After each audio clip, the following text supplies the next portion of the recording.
vous êtes à Rio de Janeiro, nous sommes à Recreio dos Bandeirantes et je vais vous faire la présentation un petit peu du véhicule qui est derrière moi. C'est un Tourist Car MB608, MB pour Mercedes-Benz, et c'est toute l'histoire du Brésil qui est derrière moi parce que ce moteur 608 Mercedes-Benz, tout est brésilien, le moteur, la cabine, tout a été fait au Brésil. Et en fait, c'est toute l'histoire du Brésil entre les années 72, première année de production du 608, jusqu'en 89. Et voilà, vous avez ces véhicules qui ont sillonné toutes les routes du Brésil, que ce soit pour le transport, que ce soit pour le transport de marchandises ou pardon, transport de personnes.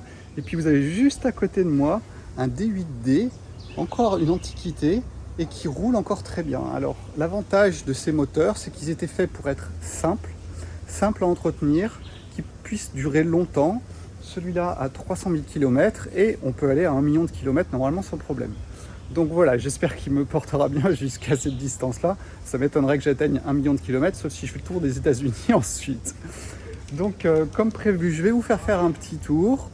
Pour les passionnés, eh bien, je vais juste vous ouvrir le moteur que vous puissiez regarder. Alors je ne vais pas vous le faire tourner, mais vous serez intrigués. Voilà, je ne sais pas si vous voyez bien. Tac. Alors, donc je vais vous faire un petit tour. C'est un camion qui est super bien équipé, hein. Il date des années 81 et il est très bien conservé. Pourquoi? Parce que c'est en aluminium.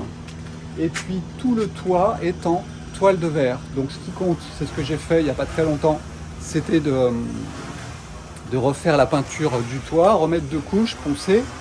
Et puis au niveau de la carrosserie, eh bien, c'est vrai qu'il est super bien conservé parce que justement, il est en aluminium.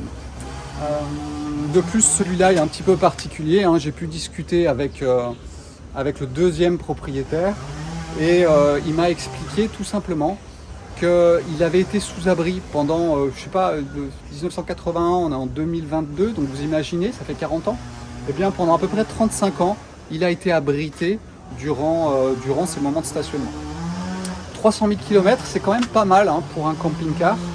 Et je pense que le propriétaire, et ça on peut le voir avec tous les autocollants qui sont ici, eh bien je pense qu'il a, à mon avis, pas mal voyagé le monsieur. Hein, voilà. Alors, si on fait le tour, eh bien vous allez voir que il y a plein de rangements partout. Tout ça sont des rangements. Ah, là-bas vous avez un vieux Volkswagen qui démarre. Hop. C'est un peu le pays des antiquités, hein. Il faut savoir que les coccinelles étaient encore produites il n'y a pas si longtemps que ça. Enfin, il n'y a pas si longtemps.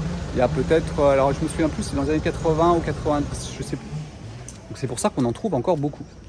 Alors comme vous pouvez le voir à l'arrière, il y a une plateforme et ça c'est génial parce que je vais pouvoir y installer la moto. Parce que la petite bête qui est devant vous, elle fait 8,50 m de long et elle pèse 6 tonnes. Alors ceux qui se posent la question, 6 tonnes c'est possible avec un permis B? Eh bien oui, au Brésil, un camping-car jusqu'à 6 tonnes, vous pouvez le conduire avec le permis B. Donc il n'y a pas de problème.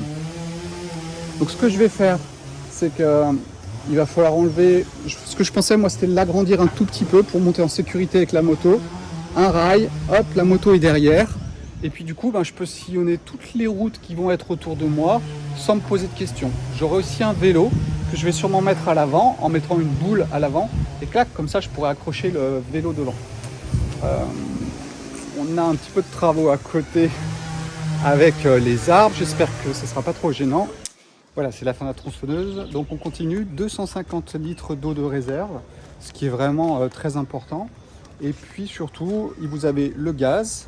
Donc je vous montrerai à l'intérieur. Il y a ici un chauffe-eau qui permet d'avoir l'eau chaude.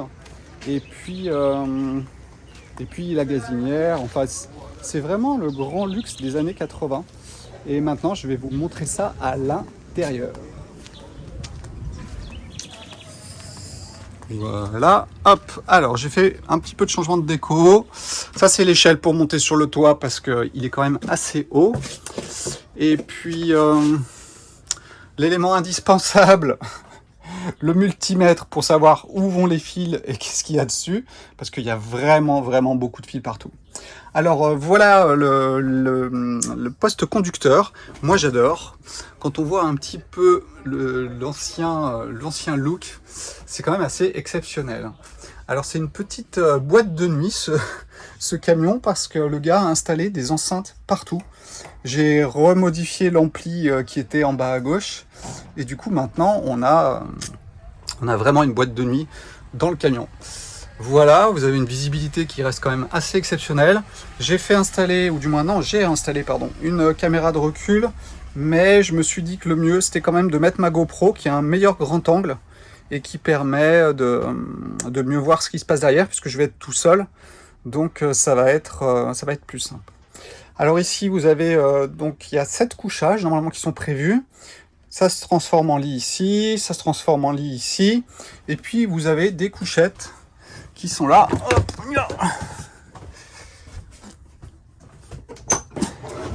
voilà, hop, avec une petite barrière ici pour pas qu'on se casse la figure. Et franchement, je trouve que ça reste un super truc. Voilà, hop, je referme. Donc j'ai changé la couleur des tissus, hein. Il y avait ça avant, ça faisait vraiment 13 années 70-80. Ensuite, désolé pour le petit bins qu'il y a encore. Donc vous avez le lavabo, vous avez une gazinière avec un four. Il n'y a pas de chauffage, alors je me suis dit que ça serait bien. Je peux peut-être mettre le four, et puis on va éviter de mourir gazé. Mais il y a une sécurité, hein, sur le four. Et ça peut être intéressant de chauffer en fait l'habitacle avec le four. Ici un poste de réserve. Ici vous avez tout le système électronique, hein, d'époque, mais qui fonctionne encore très bien. Nous avons de l'autre côté un transfo, voilà, de 3 kW, d'époque aussi, mais qui fonctionne encore super bien.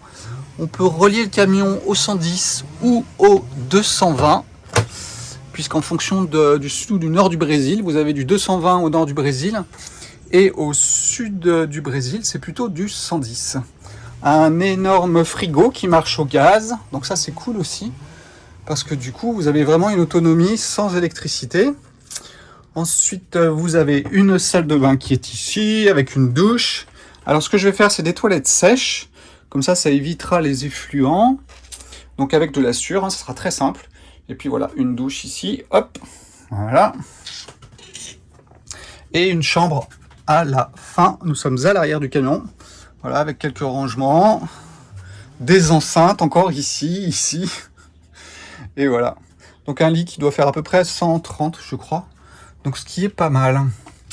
Ce que j'ai fait, c'est que j'ai installé le solaire là-haut. Ça, vous pourrez le voir sur la vidéo que j'ai fait. Et puis voilà, j'ai fait passer le fil ici pour qu'il soit le minimum visible. Tac, il passe derrière la couchette. Et puis voilà, je vais mettre le régulateur en bas. Il manque... j'ai pas encore fait les branchements, tout simplement parce que au Brésil, des fois, il faut pas être trop pressé. J'ai commandé une bonne batterie solaire, mais qui met vraiment du temps à arriver. Donc voilà, j'ai pas pu faire encore les branchements. Sur le toit, tout est prêt. Je vais vous mettre une petite vidéo après. Et puis voilà, vous avez fait le tour de mon petit chez moi. Franchement, moi je trouve ça cool. Donc voilà, ciao ciao. À la prochaine pour, je sais pas, on verra quelle vidéo je peux faire. Mes garçons vont venir ici pendant un mois. Donc on va rester tranquille pendant une dizaine de jours, je pense, à Rio. Et puis on va visiter ce qu'il y a à visiter, randonner à Rio. Il y a des super randos à faire sur Rio. Et puis ensuite on ira sûrement faire un tour avec le camping-car et je pourrai vous montrer des photos. Ciao ciao, à bientôt et à la prochaine. Bye bye.